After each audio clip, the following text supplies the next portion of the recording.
Okay, good afternoon everyone. Thank you for joining today's press conference to preview the Southampton game. We'll do our usual two-section piece with the broadcast first and then the daily newspapers second. If you'd like to ask a question, please use the wave hand function and we'll get round to as many of you as we can. We're going to start with Aidan McGee from Sky Sports News. Hi, good afternoon, Thomas. Can I start with a bit of injury news, please? How is Tammy Abraham specifically? Oh, we're very happy that Tammy is very, very good, feels very good and is free for training today at 3 o'clock. And if things go well, he's in the squad. Anybody else have any issues with? Yeah, Thiago will be out for the game. He's not ready for the game. And we have some issues with the calf of Christian Pulisic. Nothing big, just feels tight. And is in a bit of a zone of risk, how I understood it yesterday. So there's a big question mark for Christian, and Thiago is out. Kai Havertz is back in training and can join us in Southampton. So you've given nearly every one of your squad minutes in your first 6 games in charge. Now your goalkeeper Kepa said he no longer feels afraid at Chelsea. Have you noticed an improvement in his confidence in recent weeks? Was he one of those players you felt maybe needed a fresh start? Well, I encouraged him to see it as another opportunity and to take it as a fresh start and to see the possibilities for him in it, and this is what he did. So he earned his right to play. He earned his right to play another game. He had 2 clean sheets, and it's the best a goalkeeper can have for his confidence. And of course we see that because everybody like Kepa also loves to play, loves to have clean sheets. And it's important for us that the group of goalkeepers is strong together. This is what I feel from them, all 3. It's a strong bond, even if they are competitors to each other. But they have to be also a team within the team, and I feel that. And we need all of them ready because games are coming now on the highest level every 3-4 days. So we need everybody ready and to be in shape.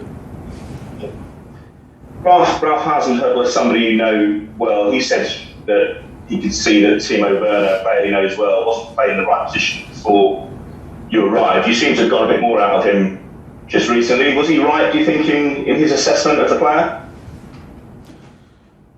I didn't hear what he said, so everybody has the right of its own opinion.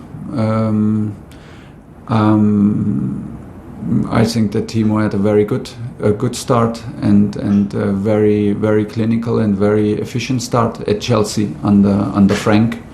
I could not see any problem. In my opinion, it was even a big plus, and he was a big reason for Timo to join the club. That the connection to Frank. So I think that like every player is a change of clubs, is always a change of environment, a change of culture, a change of the league. Takes its time. I can only speak right now, but this is hypothetical, and can only speak how I feel Timo, and I feel Timo day by day gaining confidence, and I saw the goal coming because he earned it, and is this maybe just luck that we both come from Germany, and he feels maybe these little percentages more confident than in the moments before or in the situation before. But for me, it was without a doubt. When I watched Chelsea 1 week before, I was asked. There was no doubt that Timo will come back from this situation because he has the quality, and it is a quality to play on more than only one positions, and it's like this. You had a very successful opening few games in the job. Do you accept, though, that you'll perhaps learn more about your team in the coming weeks when you face Atletico and Manchester United? Yeah, but honestly, I hope. I mean, we had when we played it was a big game against Tottenham, and the thing is that we do our stuff right, and we and we are brave enough to play our game and to impose our style and our momentum onto the opponents. And this is the thing that we want, that we play the same game no matter who's on the other side. Sometimes it feels super difficult to play Barnsley in a second league team, but on this day it was the hardest team to beat. Because it's always like this in football. So the challenge is now to be ready tomorrow, and after tomorrow we will see what we do against Atletico and then Man U and Liverpool. But it's step by step, and the thing is, how good are we? It's always a test. How good are we at the moment when we play, to impose our principles and to impose our style and to be the squad with the intensity and the rhythm, to dominate the rhythm and to put intensity on the pitch. And this is the challenge for tomorrow. And then it's a challenge, the next challenge in Champions League, and then again in the league. And it's all the time when you play is the biggest challenge. So the focus is on Southampton. And I truly believe that I learn a lot about my team in every game, no matter who's on the other side, because we respect all opponents. And in the moment of the game is the toughest opponent, the guys who are on the other side. And that's it. Sam at PLP. Hi Thomas, nice to see you. I know you spoke after the Newcastle game saying that Edouard is your first choice goalkeeper, but yeah, how close is Kepa to challenging for that number one position? I don't know, and nothing has changed, and Edu is the number one, and he deserves to be the number one, and this is a sensitive position where you need to be clear, and you cannot hide your opinion in press conferences or in of course not in the dressing room. Things have to be clear, and you cannot be afraid of it, and we are not, and so things have not changed. But like I said, we need 3 strong goalkeepers, and we need everybody ready. Everybody ready, because the rhythm is high, because the challenges are high, the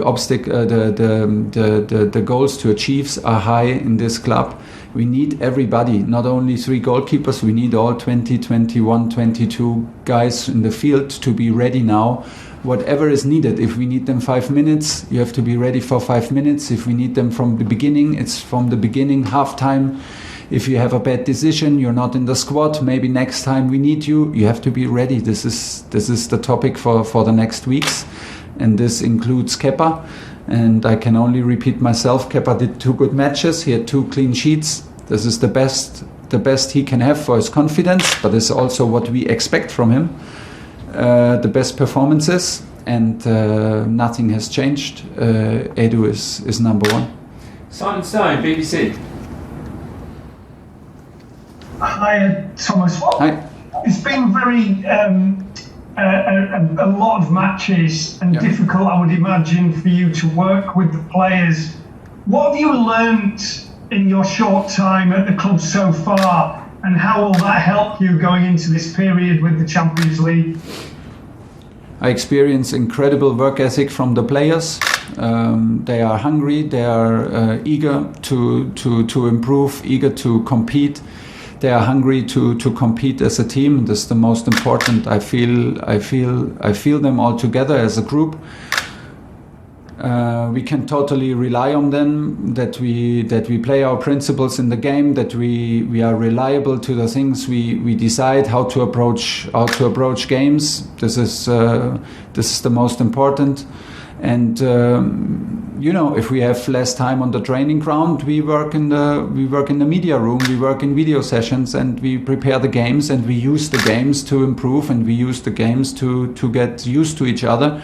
But there are so many good behaviors, so many good signals, so many good minutes, and in our games, that is a pleasure to work with, and is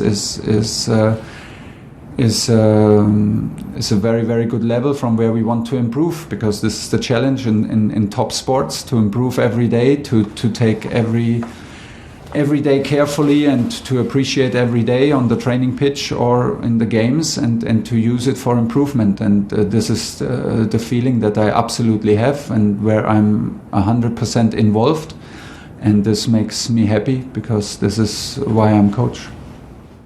Do you trust them already? For sure, there's no reason not to trust them. They delivered from the first minute that we are here. Like I said, it's not only trust because of results, it's trust because of how we interact, how they behave every day here in Cobham, out on the training pitch, and in situation under stress. That means in the games.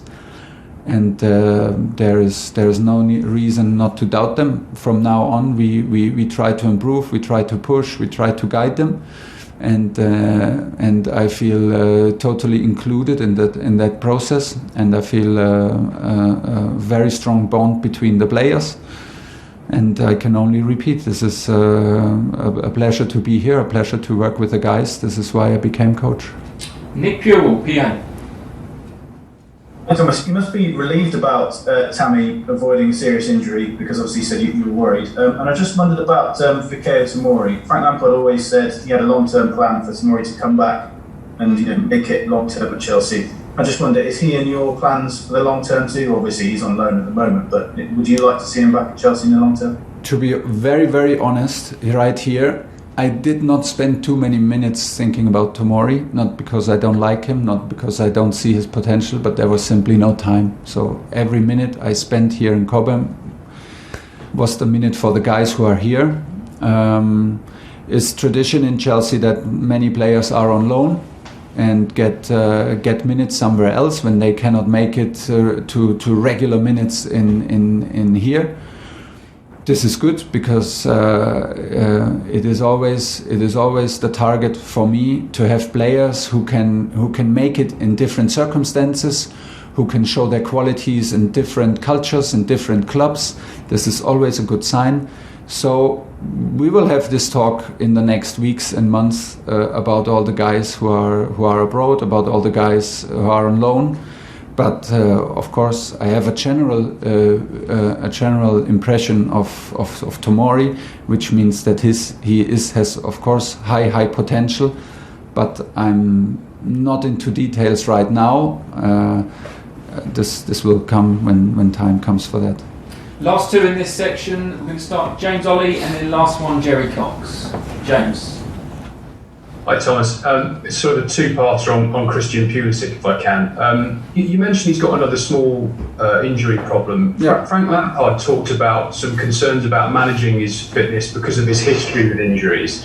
Is that something that you're wary of? And also there's been some speculation this week about whether he could maybe leave the club in the summer. Do you see his future at Chelsea?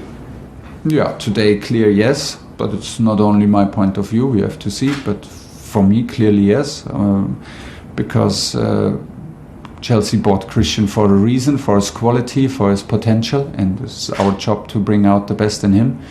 He proved in many weeks that he has the level to be a Chelsea regular player, to have a big impact in this club. It's a challenge now to hold this level, to improve, and to maintain the level and to keep improving.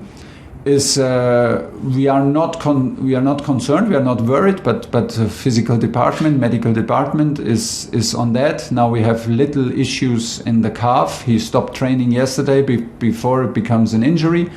So I would not say that it's an injury. It's in the moment it's a risk management to not be even injured. That relies to his history of having injuries. So we do not want to enter in the same cycle. It's sometimes like this, and the main thing for Christian is to stay positive, keep the head up, and like I said before, be ready, because he can have a big impact when he starts, and he can have a big impact when he comes from the bench with his intensity. And there are absolutely no decisions made for summer. There's simply no time for that in the moment, and this is not the moment now. And there is today no need to think about Christian. Last question, Jerry Cox. Morning, Thomas. Hi. A lot of fans are wondering about Hakim Ziyech. He's not getting a lot of game time. Is it because he's not 100% fit, or is it perhaps Callum Hudson-Odoi is doing a great job on that side? It's my fault. Actually, it's not his fault. It's my fault. It's my decisions. It's my hard decisions in the moment for Mason, for Callum, for Christian sometimes. and on the half positions where we see him the strongest. It's the same for Hakim in the moment, and for some other players. There were some hard decisions to make. This is a good thing. It's never easy, but it's a good thing because that means we have quality to make hard decisions. There are some decisions for other players. That means Hakim suffers a little bit from these decisions in the moment. I can absolutely understand and absolutely agree with that. So it's my responsibility and my fault in this case that he cannot show more of his potential.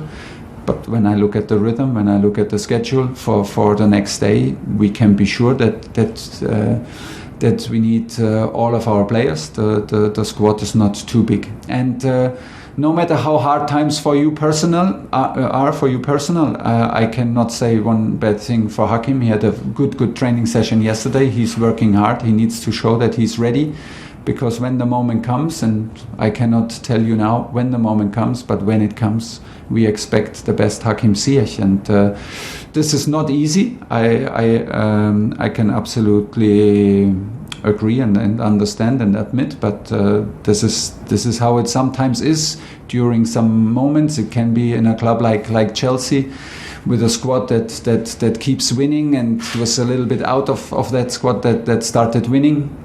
Sometimes you have to wait. He's not the only guy who suffers from these decisions.